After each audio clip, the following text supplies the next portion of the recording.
Hey y'all, I'm Michael Brune, Executive Director of the Sierra Club, and I'm really sorry that I can't be there with you right now. I would love to have joined you to celebrate the 51st birthday of the Lone Star chapter of the Sierra Club and to just revel in the love of the Lone Star State. I do want to thank Chapter Director Reggie James for inviting me and giving me the opportunity to share why it is that I love Texas so much, and also to share my thoughts about the awesome and amazing potential for our Lone Star chapter to do fantastic work in the years ahead. I think whether you live in Texas or whether you don't, many of us hold Texas hold a special place in our hearts for Texas. Whether it's the Big Bend or the Big Thicket, you guys are lucky to have some of the most beautiful places in the country. And you've done a great job of protecting many of those places as well. But I think what makes people so proud of Texas or excited to have the opportunity to visit Texas isn't just the natural beauty, it's the arts, the culture, the music. Some of my favorite songwriters are from Texas, and the people in general have a generous, kind, and passionate spirit that is infectious. And so it's another reason why I wish I was there with you tonight, but it's a reason why the Lone Star chapter of the Sierra Club really is special. But if you look across the country, and if you look at the challenges that we have faced, particularly on climate change, particularly on energy issues, it's clear that Texas has played a big role in shaping our country's energy future. It's obviously no secret that the role of the oil and gas industry in Texas in particular has dominated the energy conversation for the last half century. The big question is whether or not Texas, frankly, will be a big part of our energy future in this country for the next half century or for the next couple centuries.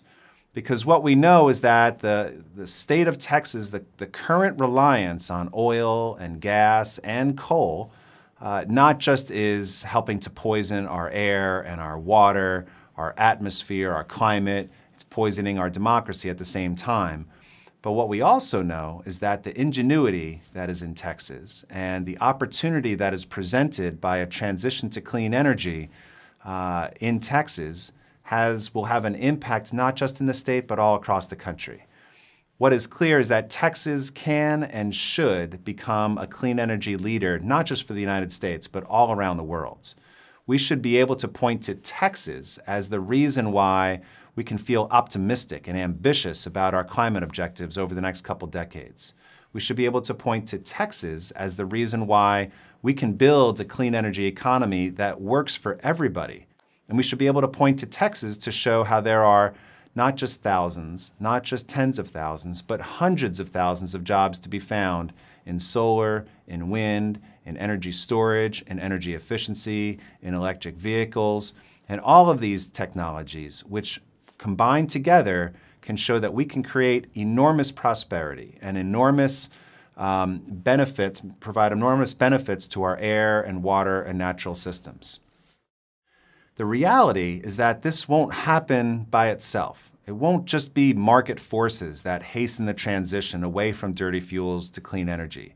It takes strategic campaigning. It takes smart legal advocacy, electoral work, really smart organizing, partnership building, partnerships between civil society, NGOs, and the private sector, along with some of our champions in local and state government. And what has been so good and so important about the Lone Star chapter of the Sierra Club is that we do all of those pieces exceptionally well. The Lone Star chapter of the Sierra Club is one of our best chapters across the country. And it's a chapter where we find really deep policy expertise combined with awesome organizing and fantastic lobbying work. And it's that combination of assets and skills and belief systems about how social change actually happens that makes me really excited about what we can accomplish there. So for those of you who have been a part of the Sierra Club in Texas for a long time, I just want to say thank you and congratulations for fantastic work that you've done, whether you're a staff or you're a volunteer. For those of you who are financial supporters of the Sierra Club, thank you as well for helping to underwrite some of the most effective work in the country. And for those of you who are there, who are considering supporting the Sierra Club, I hope that you'll compare the record that the Sierra Club has in Texas to other groups, and that you'll consider making a deep investment in the work that we're doing, because we believe in it deeply across the organization, and we are fully confident that we'll be successful. So thank you. Again, I wish I was there with you tonight, but thank you all for the great work that you're doing.